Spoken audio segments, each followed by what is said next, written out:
Petrol diesel पुन्हा एकदा महागलं. पेट्रोलचे दरात 86 पैशांची वाढ तर डिझेल 83 पैशांनी महागलं. सलग दुसऱ्या आठवड्यात इंधन दरवाढ. डिझेलचे दर वाढल्यानं एसटीची भाडेवाढ. डिझेल दरवाढीमुळे महामंडळावर आर्थिक ताण. प्रवाशांच्या खिशाला लागणार कात्री. उद्या देशभरातील मेडिकल स्टोअर्स बंद. देशभरातील औषध विक्रेते आणि फार्मासिस्ट संपावर. ऑनलाईन औषध विक्रीला विरोध. भोंदू खरात भोवती ईडीचा फास आवळला. मनी लॉन्ड्रिंग प्रकरणी आज ईडी खरातचा ताबा घेणार. आजच पीएमएलए कोर्टात हजर करणार.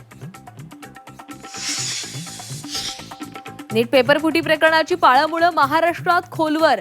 आरसीसी क्लासेसचा संचालक शिवराज मोटेगावकर अटकेत. मोबाईलचा डेटा रिकव्हर करत सीबीआयकडून बेड्या. 9 दिवसांच्या कोठडीमध्ये रवानगी. नीट पेपरफुटी प्रकरणामध्ये पुण्यातील मॉडर्न कॉलेजची जीवशास्त्राची प्राध्यापिका मनीषा मांढरे निलंबित. सीबीआयच्या अटकेनंतर महाविद्यालय प्रशासनाची कारवाई. राज्य मंत्रिमंडळ बैठकीसह इतर महत्त्वाच्या बैठकीसाठी राज्य सरकारचा नवा निर्णय.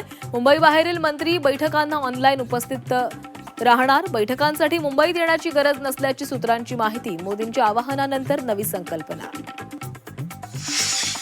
शिवसेना उद्धव बाळासाहेब ठाकरे पक्षाचे खासदार नागेश आष्टीकर यांनी उपमुख्यमंत्री शिंदेंची घेतली भेट. तर नाशिकमध्ये खासदार राजाभाऊ वाजे श्रीकांत शिंदेंच्या व्यासपीठावर. राज्यात पुन्हा राजकीय चर्चांना उधाण.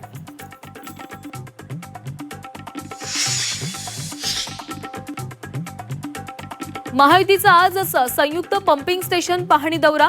पालिकेतील सर्व नेते, समित्यांचे अध्यक्ष, गटनेते आणि नगरसेवक सहभागी होणार. नालेसफाई पाहणी दौऱ्यावरून रंगलेले मानापमान नाट्य संपणार का, याकडे लक्ष.